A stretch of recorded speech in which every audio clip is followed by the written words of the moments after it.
explore. So, dapat may explore yung bata sa mga activity, may mga guided activities, questions tayo para gawin ng mga pag-aaral, no? Para sa kanilang independent learning. And then, assessment. Dapat i-assess natin sila, formative assessment, kung nagkaroon ba sila ng learning, understanding, o masabi natin mastery dun sa topic or lesson na binigay natin. And then yung R, which is reflection.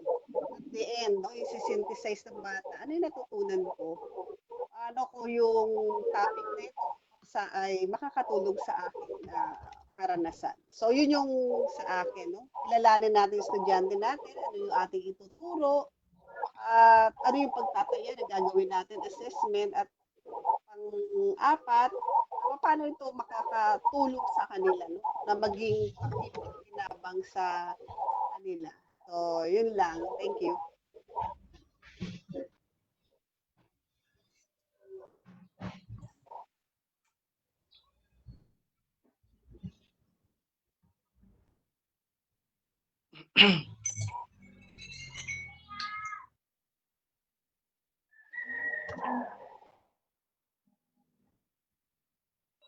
Hello. So siguro si Sir Jessan pwedeng share kung ano yung mga experiences niya. Hello, Sir Jessan.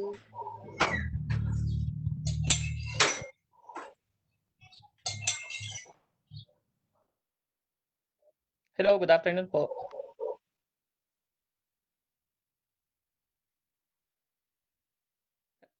Okay ba yung sound ko?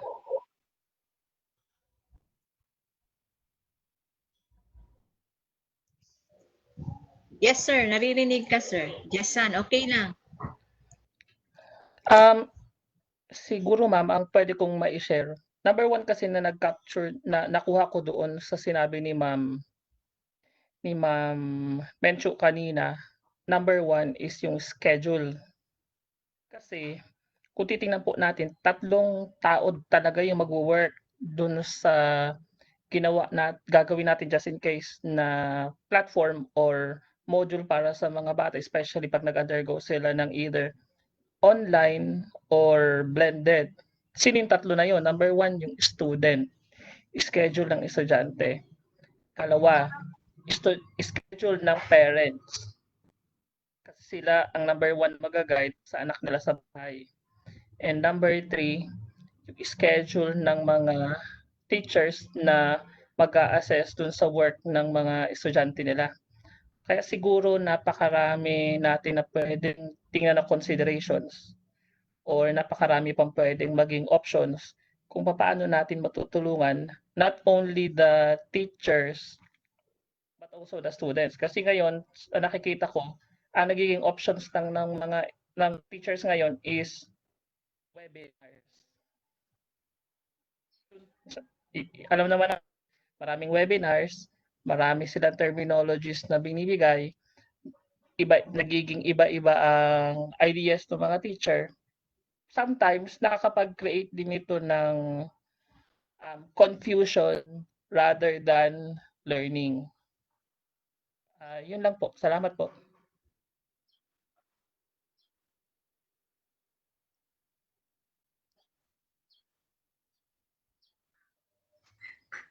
Elsa, kayo naman po, ano yung experience nyo?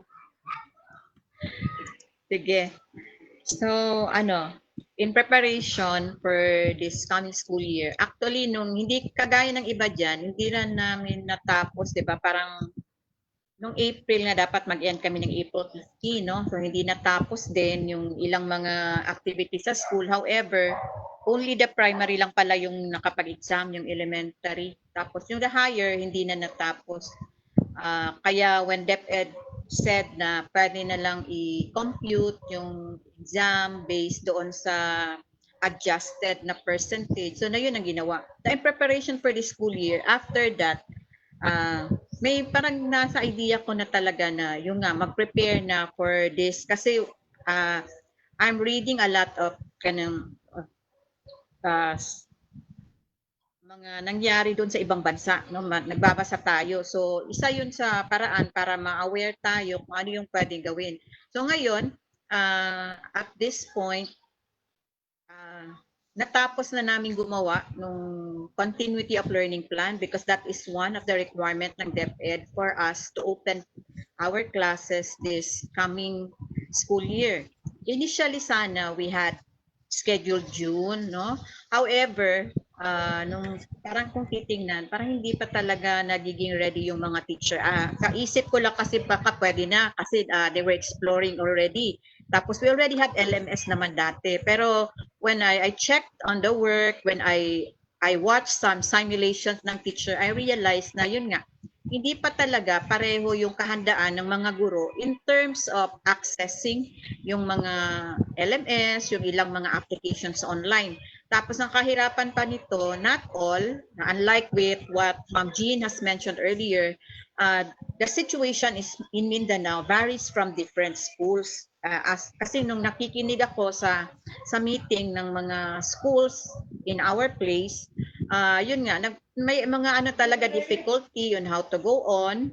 Tapos, sa ngayon, may alam na sila, may mga offers na ng mga LMS from other mga providers, no? May iba, they're thinking of having that.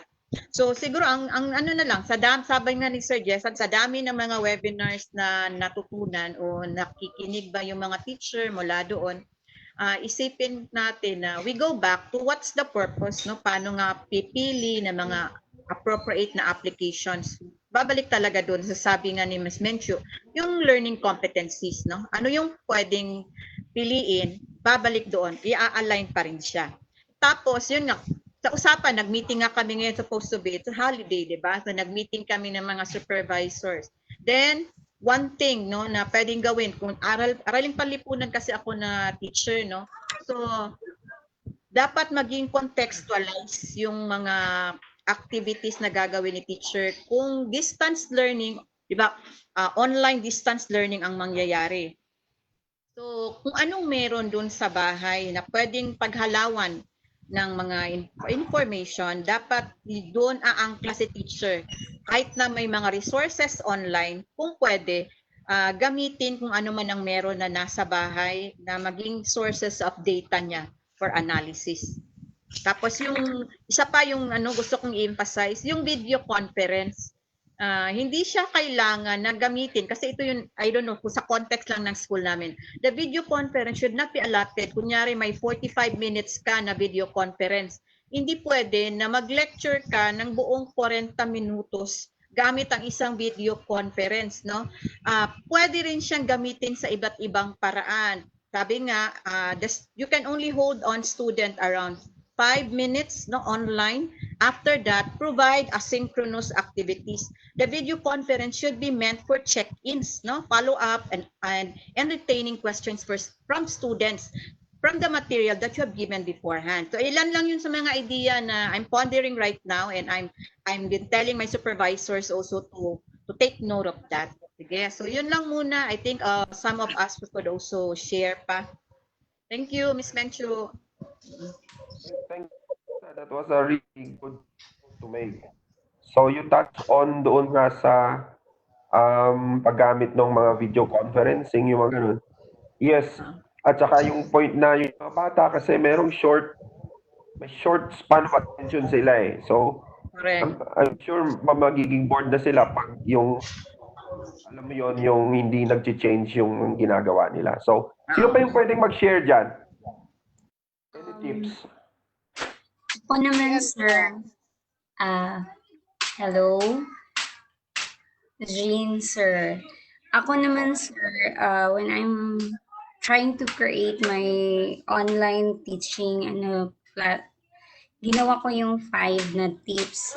First kasi, nag-trial and error ako kasi I'm blessed to have a grade 7 at home. So, tinatanong ko siya kung ano yung maganda for him. Tapos kung ano yung aangkop sa kanya. And then, ito yung na-discover ko habang binubuo ko yung classroom namin. Yung basically, pinaka-importante for the teachers ay yung aside from the competencies na magiging nilalaman, una talaga is alam natin yung context ng ating mga mag-aral. So, yung ibig sabihin kung kailangan ba ng subject natin yung whiteboard interactive at saka yung mga kasiyasiyang pagkatuto. Kasi for example, sa Mindanao kasi very challenging sa amin yung pagtuturo ng Filipino kasi nangyayari yung Filipino sa amin ay nagiging third language siya. Kaya kung magiging online siya, as a teacher, alam na namin na nung face-to-face, hindi siya ganun ka-appealing yung subject mismo, especially yung reading ng mga Filipino para sa kanila. So, as a teacher, tinitingnan ko ngayon kung ano yung maganda for them na makapag-compete kami doon sa online to English. Kasi yung English kasi kahit saan ka pupunta magsi-search ka, nandun na lahat yung materials, ready na siya. So, yung students namin, kung kikilalanin mo, dahil nakakabagot siya, kailangan ko, number 2, na bumuo ng well-organized na learning elements. So, from the design itself, yung akin mismong lesson plan, bumuo ako talaga ng designs in my classroom na tinatawag ko na learning elements for students para pag bubuksan niya yung aking classroom or magbubukas siya ng aming classroom, isa lang ang makikita niya doon. Tapos bawat elements, nakalagay na doon yung engagement, tapos anong gagamitin namin na platform or application for that particular activity. Tapos, yung number 3 na ginawa ko, sir, sa Filipino, ginawa ko siyang interactive, yung mga aralin. So, I made a lot of research. Ginamit ko na yung mga flip, marami nang yung mga add-ons sa Google Classroom na pwedeng i-apply, yung mga Flipgrid, tapos mga Menti, Kahoot, lahat-lahat na. Tapos, sinubukan ko din na gumawa na ng sariling video. Like for example, in analysis sa elements. So, gumawa na lang ako ng sariling video na may pagkakatulad sa English. Kasi nga, kung hindi ko tapatan yung ginagawa sa English, hindi ko makukuha yung attention ng aking student. And then yung pinaka-last, in-incorporate ko now yung synchronous at saka asynchronous na e-learning styles. Tapos lahat ng aking content ay ginawa ko siyang accessible for students. So, for Filipino kasi very important yung pag-choose din ng magiging yung stories na gagamitin mo. So, kailangan kong kumuha ng mga stories na accessible sa kanila na ayon din sa gusto nila. So, ang ginawa ko naman para mas maging kasiyasiya bago ko siya i-video, kumuha ko ng mga magagandang stories in English, tapos tinatranslate ko na siya ngayon sa Filipino para at least magkakaroon ng pag mag-construct ako ng knowledge nila, they can compare po from English na concept to Filipino. So basically, yun yung 5 tips na nabuo ko while doing or while creating my online na class. Meron kayong sinabi doon, ma'am, na basically, paano natin ilalagay pala yung mga Western context in a Filipino context? Is that going to be a challenge? Is that going to be a challenge po? Kasi right now, yung mga nasa market natin is more of a Western, di ba? Like America, Europe. Sure. How do we make sure na yung context nila nalalagay natin sa proper perspective, lalo na nagtuturo tayo ng Filipino subject, for example? For the stories kasi, sir, ang ginagawa ko po, I use the theories in translation. So I translated the text using the theory of acculturation para at least kahit papano yung context ng Western na nadadala ko sa atin, and at the same time meron siyang touch of our own para at least kahit papano kitang-kita ng mga bata yung similarities, at saka makikita niya na as a Filipino, mixture kasi yung culture natin, meron tayong nakukuha sa kanila. So yun yung ginagawa ko ngayon, sir, na pinaka ano sa kanila. And then I tried to call some of my students, yung nag-graduate na, kasi I'm teaching grade 10 last year kasi, tsaka yung the other year, grade 7, I tried na to allow them to enter into my class, and I asked them to give feedback kung okay ba yung ganun na pagka-present, para at least kahit papano alam ko na it is according to their context. Pero ang ginawa ko, sir, from Western ina-acculturate ko siya pagdating sa translation na pagdala sa atin. Tapos kung paano siya pinipresent sa English, yung presentation na ginawa ko naman is mostly kung ano ako as a teacher, pero hindi ko ina-unless kung ano yung pagka-deliver din nila sa kanila. Kumbaga, it's a mixture of between the two.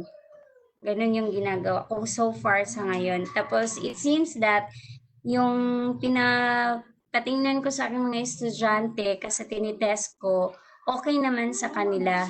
Medyo maganda yung kanilang nagiging evaluation.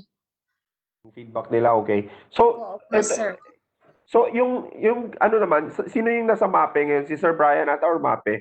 So, sir, paano yun pag say, for example, it requires talaga yung kailangan talaga ng student na makita yung ginagawa natin. Like, in the past, nung nag-aaral ako sa grade school, usually yung ginagawa like gardening or doon sa MAPE, meron tayong mga ano dyan. Paano natin mako-convert yan sa online way of doing things?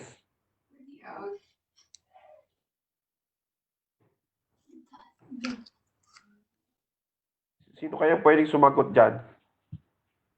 Si Sir Marlon.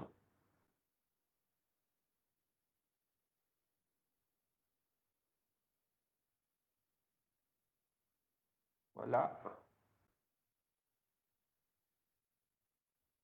Okay, so anyway, kung walang sasagot, so let's go to the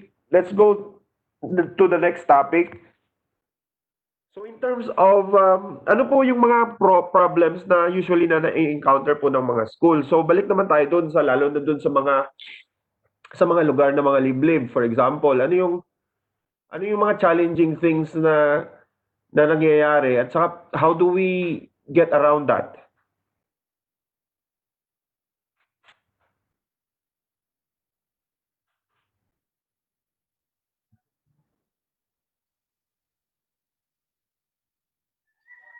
Sir, Yes po.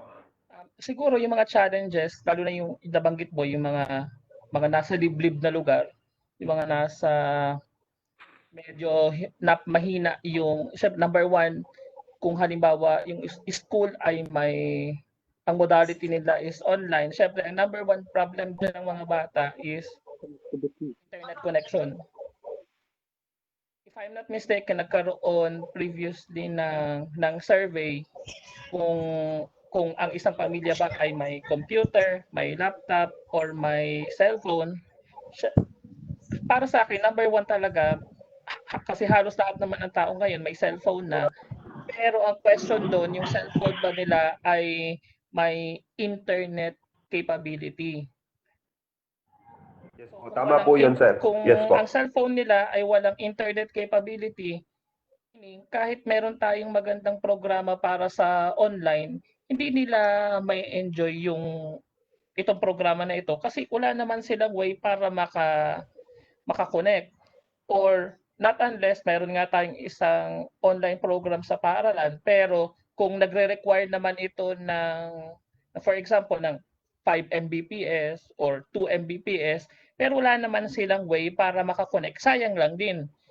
So kaya dapat ang mga schools ay makaisip ng at least 3 version. Number 1, yung full online version. Ikalawa, yung for distance learning. At ikatlo, combination ng dalawa. Para at least matulungan din natin yung mga nasa medyo malalayong lugar na medyo hindi naabot ng signal ng internet. So nabanggit niyo yung parang hybrid nung online at saka nung parang pen and paper. Tama po ba, sir? Tama po ba? Yes, sir. Yes, sir.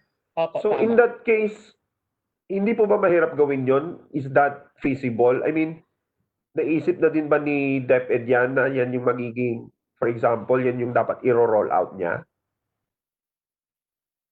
If I'm not mistaken, sir, ang DepEd meron silang inilabas na DepEd memo na kung saan nakalagay doon yung mga possibilities na or mga choices na pwedeng pagpilian ng mga estudyante. Right. So, Blended or online. online. Sino po yung ano yan? So basically yung schools yung kailangan mag-decide kung ano yung Oo, best tama. para sa sa students. Oo, yes, sir, tama. Right. Okay. Well, that's a good idea to take. Sino pa yung pwedeng mag-share dyan nung sa particular scenario sa schools ninyo na very challenging na pwede nating pag-usapan dito ngayon? Sir Pip, Yes ito na po. si Dr. Brian. Yes, Sir Brian. Inano mo yung question. Thank you. Sa MAPE. Hello po, Yes, good yung afternoon. sumabi. Hello, sir. Hello po, sorry po. Galing po ako ng kabilang meeting din. Meeting din with the boss. Kaya urgent lang po, tawag ako. DepEd din po. Opo. Yes, sir. Okay. Yung pinag-usapan natin dito ngayon, sir, yun din pong isa sa mga topics na pinag-usapan namin kanina. Oh, well, that's Kasi, good. opo, sinali po kasi ako sa National Write-Shop ng module ni DepEd. Ngayon, we are writing modules for senior high school at saka dito sa Division of Davao City po. We are also on the verge of writing the modules. So, technically po, si DepEd po, hindi po lahat wala po talagang module na pwede mag-cover sa lahat ng mga competencies. So, yun yung pinaka-issue ngayon. So, kung tanong, ready na ba si DepEd as of now ng mga modules and materials, parang hindi pa. Kung meron man po, iilan lang. Small percentage lang ang available. So, isa sa mga issues na na-raise namin kanina during the meeting with the school principals and other heads is, yes, if the modules are available, so how about those people or students who are living far-flung area? So, isa sa mga sagot, anyway, si DepEd nagbigay naman po ng varied na modalities na pwede naman po mag-online, may blended, may module, at saka may homeschooling. So, isa sa sagot doon was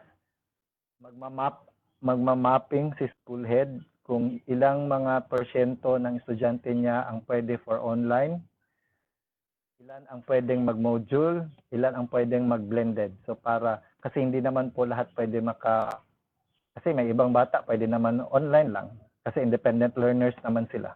Pero may mga bata talaga na hindi kailangan talaga yung supervision ni teacher.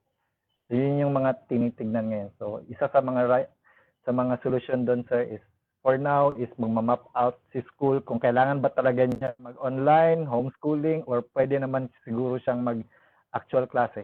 So, for the far-flung area. So, yun yung mga napag-usapan kanina, sir.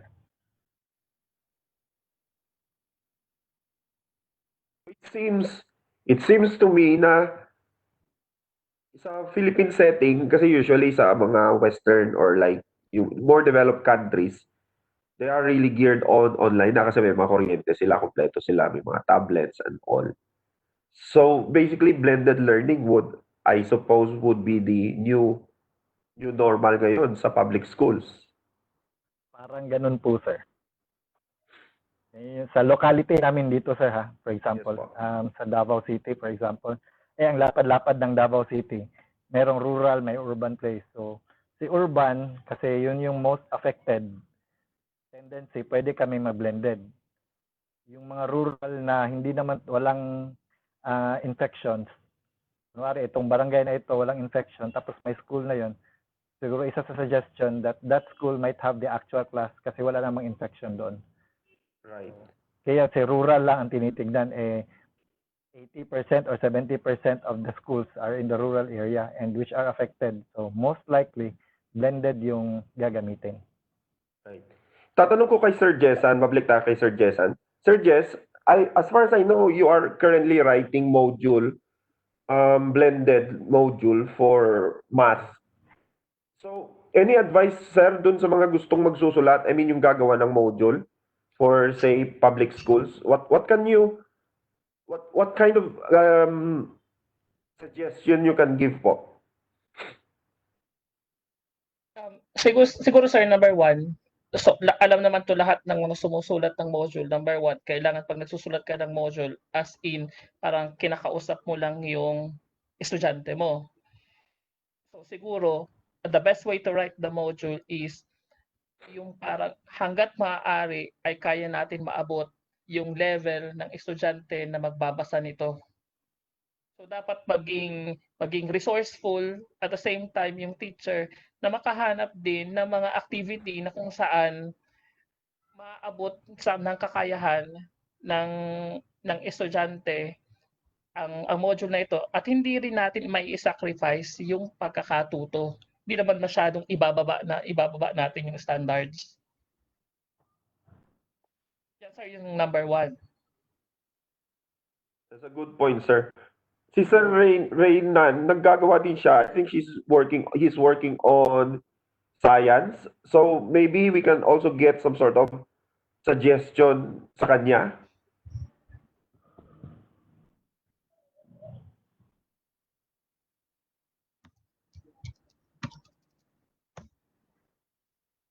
Sir Ray?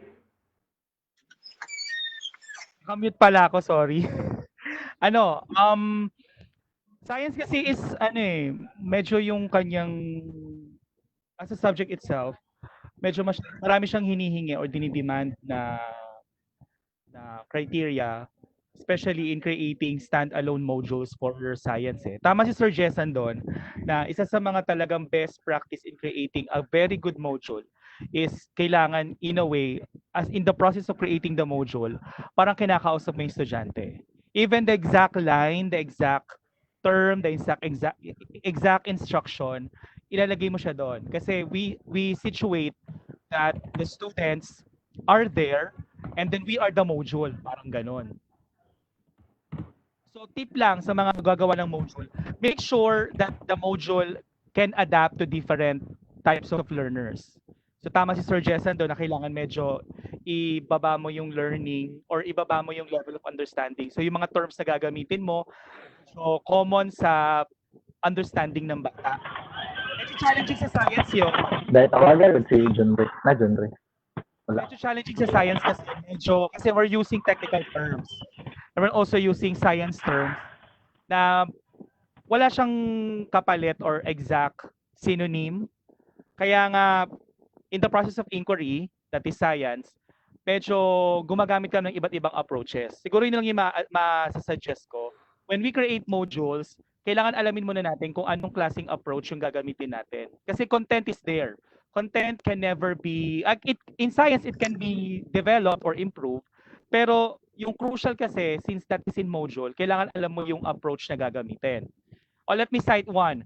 Kasi there is one type of parang module or a sheet, that's what we call POGIL, that uses process-oriented guided. Meaning, when I do my modules, kailangan guided yung inquiry. Kailangan medyo step by step.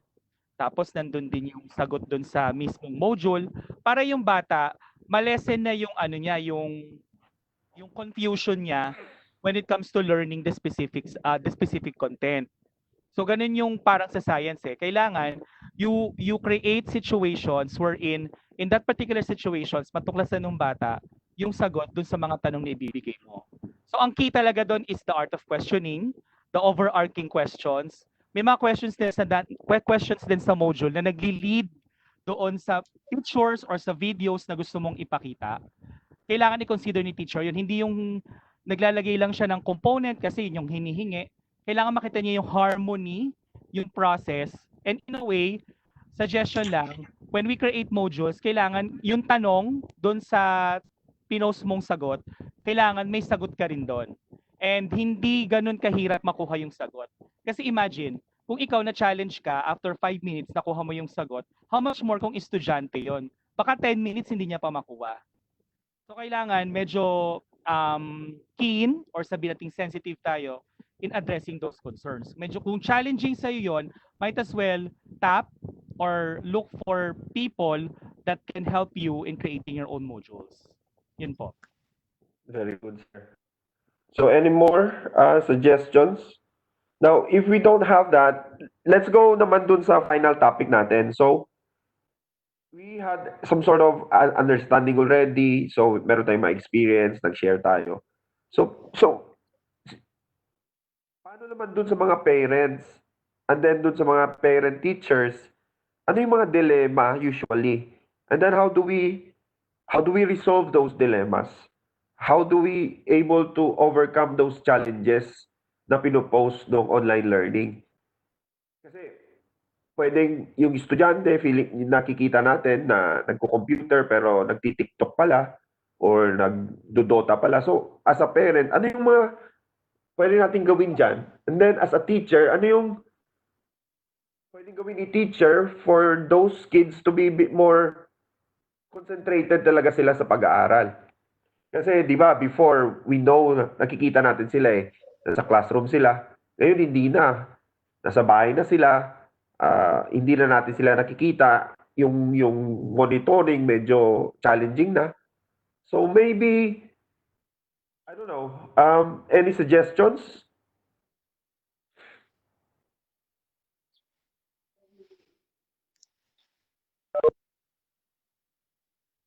Sige sir, ako na lang. Since teacher parent po ako, ayan. Ayan, since I'm a teacher parent, siguro can you hear me? Ma'am Elsa, can you hear me? Yes, go on. Okay. Maybe I could just share some steps that parents could take. Kasi I'm a parent of 3, and this coming school year, it's really a big challenge for them kasi kailangan nating makuha yung active role ng parent as we transition from face to face to online learning. So what are the things that they could do as parents? Number one, if they have limited knowledge about online learning, so andyan yung mga apprehension, maybe this apprehension or the limited knowledge should move them to coordinate or communicate with the schools of their kids kung ano yung kaya nila, what are the available resources. Maybe they could request for focus group discussion as part of the initial stage of planning so that they will be able to express sa administrators ng schools ng mga anak nila ano yung kakayanan nila, ano pa yung kulang at ano yung available resources. They could also request, kanina nabanggit ng mga teachers, they have conducted surveys. So for those schools na hindi pa nakapag-conduct ng surveys, parents could request surveys to determine polls of other parents as regard transition. Kasi by being heard, schools could come up with a learning continuity plan that is inclusive, close to reality, and responsive sa needs at situation ng lahat ng involved sa online learning. Lalo na this time around, si parent talaga ang magiging teacher sa bahay. In addition, if teachers and school administrators are availing webinars, parents could also join relevant webinars, which could widen their knowledge and skills, and then could condition them of what the new normal asks them to do. By now, they could also start allotting budget to improve connectivity at home para kids will be ready and they would have connection when online learning or distance learning would begin by August. Maybe they could also start refreshing on some computer or technical skills so that they could assist, especially if their kids or if their students at home ay young learners like grade school or preschoolers. Dapat parents are also updated with computer technical skills. Another one, um, they could start putting up a quiet place or quiet workplace at home. They could start establishing a structure to get screen time done alongside with other home tasks kasi hindi naman po pwede, as mentioned kanina, hindi po pwedeng ang ginagawa lang ng bata the whole time ay pangskwelahan. They should also, they would still be working on tasks at home alongside the task given by the teachers. Another is for working parents, perhaps they could assign an adult to monitor if academic tasks are met so that they could also help the kids to really submit the learning task on time.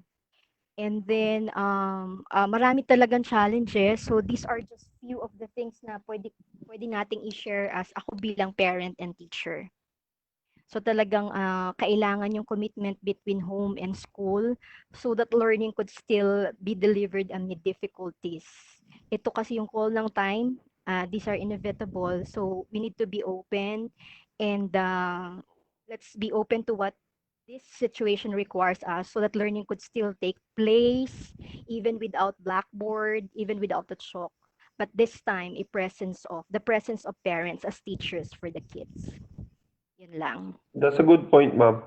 So, would that mean na, kasi it's more of, yung nakikita ko kasi, nalilipat na sa parents yung pag i-study, yung pag nabibigay, yung responsibilidad para maturuan ng maayos yung mga, ano nila, kabataan nila. In somehow that's Somehow. why that's why parents should also school should also give training for parents so that they will also be ready. In some school they don't call it online learning but they call it as online teaching to highlight pa rin the role of the teacher. Para the parents will not feel that they are all alone in the boat, parang ganyan. Would that also mean na pwedeng makipag-negotiate sa public school, o no, public school no, sa private school to decrease the tuition fees? I think sir Medyo, may mga schools na nag-cut na ng miscellaneous fees kasi nga if students will not be going to schools, wala malesen yung face to face, so there are fees na i-remove, like for example yung sports development fee na hindi naman pa magagamit. So parang may mga schools na nag-cut na naman po yata ng miscellaneous fees. the other question I have is, paano naman dun sa mga parents na wala talaga silang panahon? Would that mean na yung student ay magiging sa kanya na lang? Paano yung teacher? What would be the best thing that a teacher should do in regards to that? Doon sa mga parents na walang time sa mga anak nila na, alam mo yun, yung i-homeschool sila or bigyan sila ng panahon para i-devote na malaman talaga na natututo sila or hindi, di ba? There should be a program of constant feedbacking and monitoring on the part of the teacher to help parents who are really busy and they will not have ample time monitoring the kids at home. I think another option na po pwede kung talagang hindi kaya ng magulang na i-monitor online learning, merong tinatawag si DepEd na modular distance learning wherein students will just get copies of the modules and then yung sinasabi ni Sir Jason kanina and Sir Reynan kanina na yung modules as if we are talking to our students, may mga ganyang modules na pwedeng i-ready ang mga guro so that kids while alone even without their parents could also be responsible in doing their learning task. Okay, that's a good point. Any more? Sir, meron lang akong idagdag. With regards to the dilemma, siguro sir, tatlo lang. Number one, magsasalita ako bilang parent. Number two, parent-teacher. And number three, as a teacher. Number one, as a parent, ang una kong dilemma na nababasa rin naman siguro natin sa mga social media sites na napakaraming poll ang sinasabi nila, are we going to allow our children to go back to school on August 24? Meaning, ang dilemma ng mga magulang dito, safe ba? And ikalawa, tulad ng sabi ni Ma'am kanina, what if nga kung talaga na walang adult na pwedeng mag-assist doon sa estudyante doon sa bahay who will do online learning.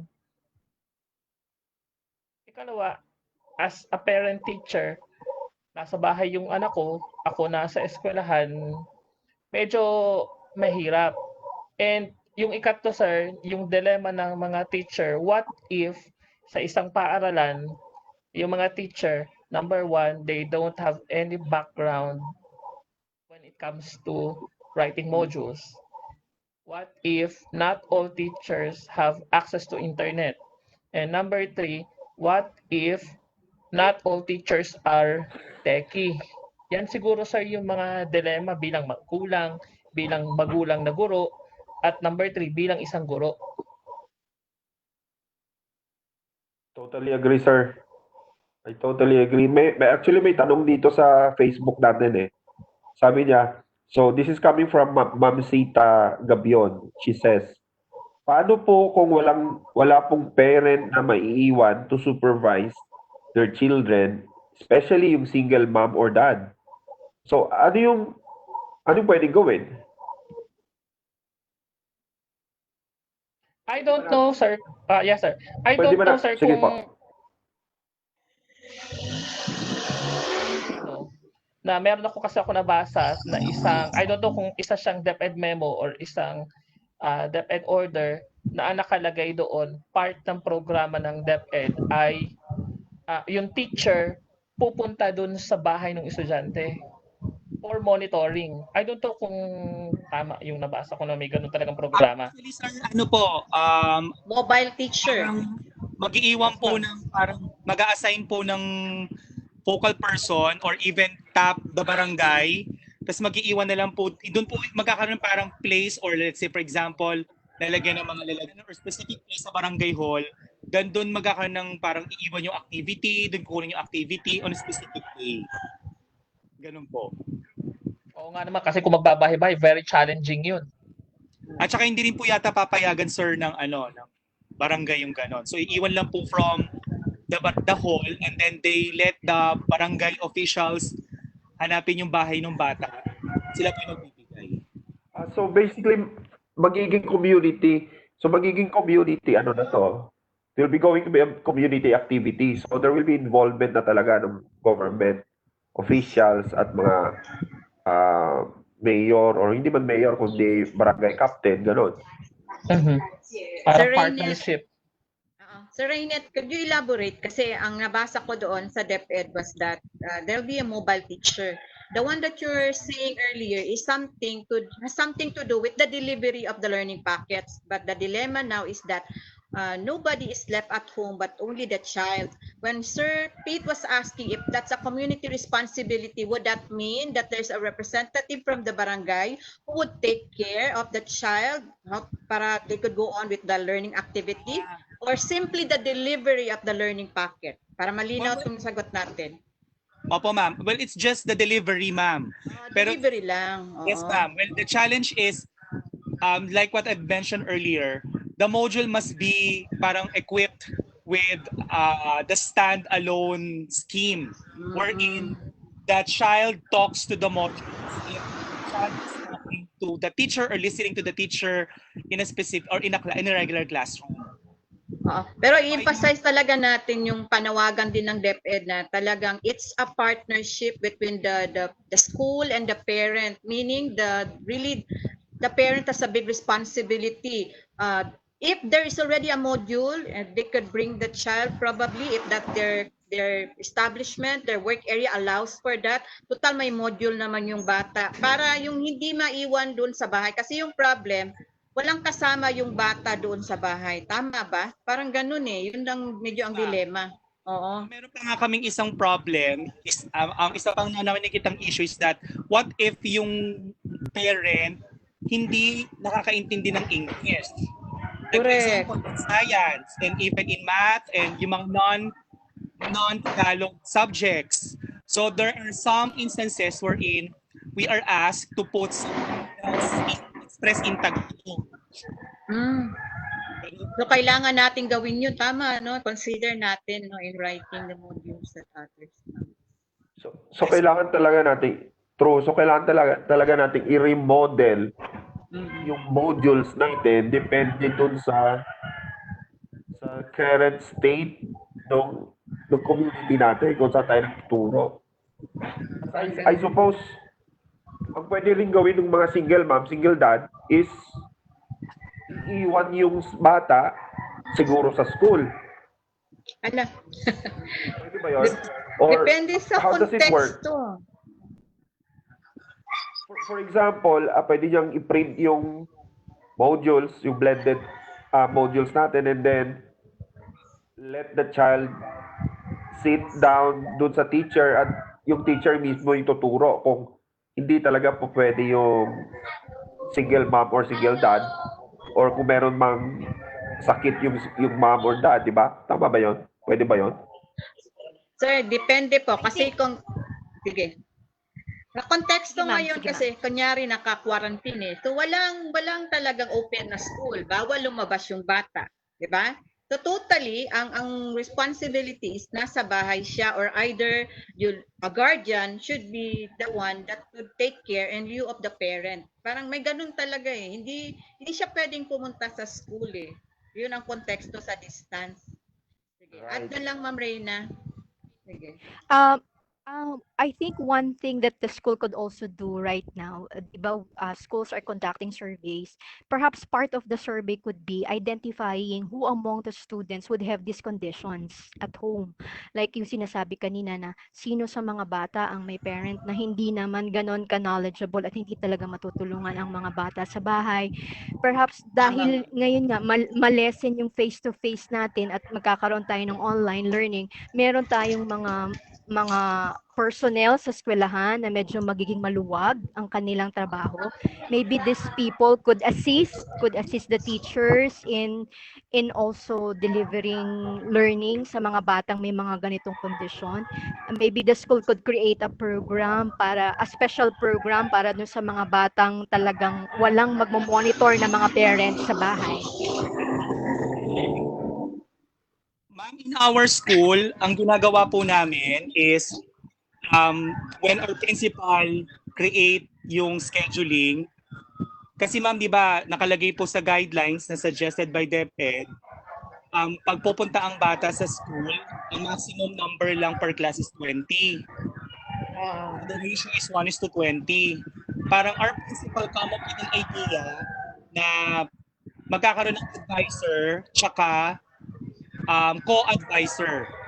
Okay. Parang dalawa po silang teacher na titingin sa classes. So half of the class will be on one advisor and another is on the other teacher. But they must be in partnership depending on the schedule. Ganun po. Partner sila in one particular section. Maganda yan. Magandang idea. Oo. Sige. Medyo pag-usapan pa talaga yan kay depende sa context ng mga school eh. Like yun nga. Sa ngayon, we cannot decide on bringing out the child to the school. Pero doon sa mga schools na talagang yung mag-blended na that they could do the traditional o yung tinatawag nating face-to-face, that would be possible, no, na may probably an NTP, non-teaching personnel, or another co-advisor would take charge. Pero that's a good idea, no?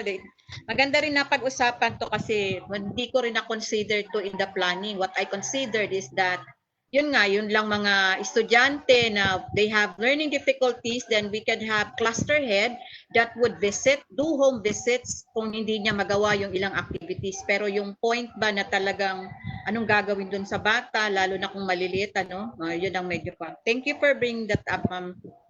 Sir, sige. Okay. I think we had a really good discussions here. So, I suppose, yun na yung last discussion natin. So, sino yung mag-conclude? Last word from you guys. Mencho. We end. Ma'am Mencho?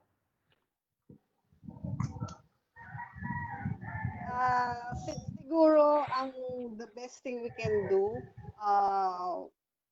one step at a time. Kasi very overwhelming, no? Makikita mo Correct. yung emotions, apprehensions ng mga teachers, ng parents also.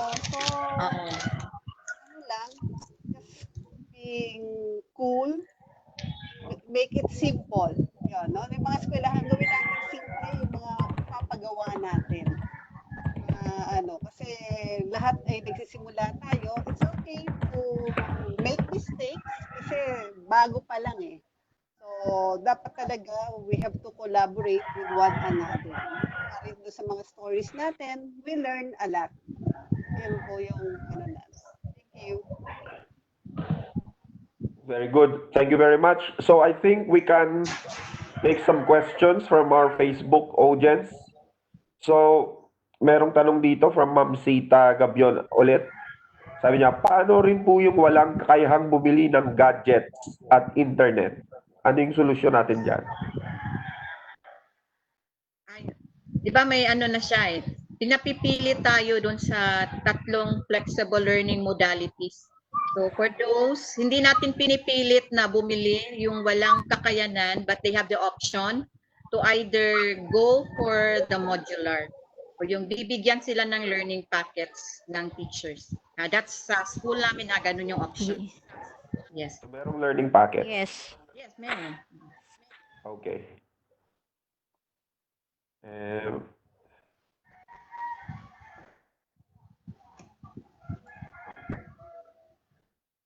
Right. So merong comment dito si Ma'am Annalisa Torres. Sabi niya, marami po talagang i-consider sa paggawa ng module. Madami kasing factors ang affected ng rapid transitions of the delivery of learning. Dapat lahat ng pwedeng maging issue ay i-consider.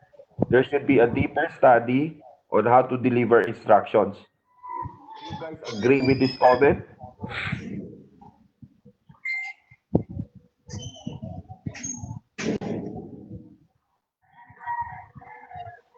Yes, Sir Rainet, Sir Jessan.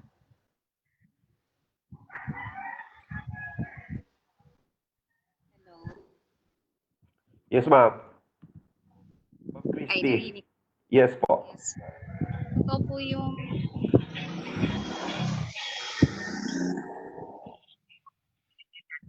i-check lahat. And then mag-reality check po tayo.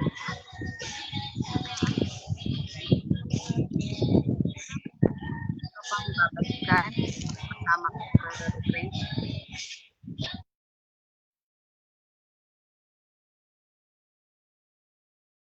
Dilemma ngayon ng mga schools in private tsaka ng mga students is yung pag-transfer nila sa public schools because of financial reasons. So kaya kailangan check muna natin kung okay pa ba rin yung school natin. So kung may babalikan pa ba tayo. So parang mahirap po yung umasa ka na may babalikan ka pero wala na pa.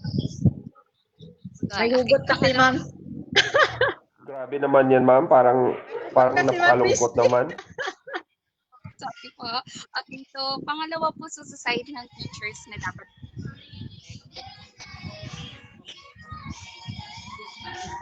students natin.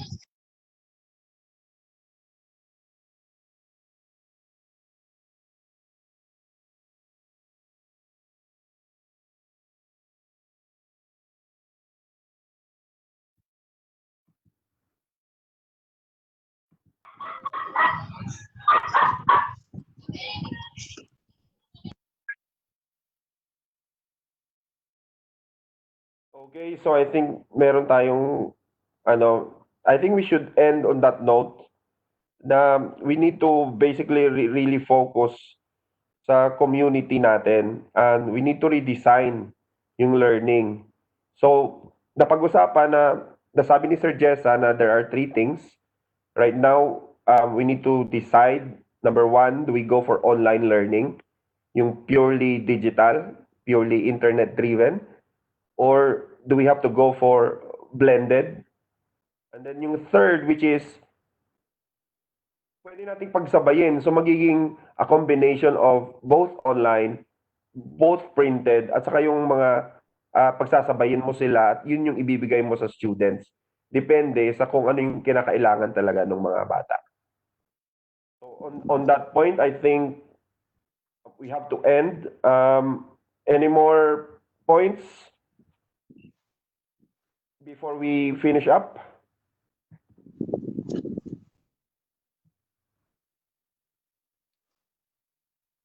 Ma'am Elsa? Sir Jesan? Sir Ray? Wala na. So, I think we're good for now. So, thank you very much, guys, for having you here in iKademiya Live, Kapihan, for this afternoon. I think we are going to end on this note, and thank you very much. And see you soon. Sir Pete. Thank you. Thank you po. Thank you. Bye-bye. Thank you. Bye-bye. Thank you.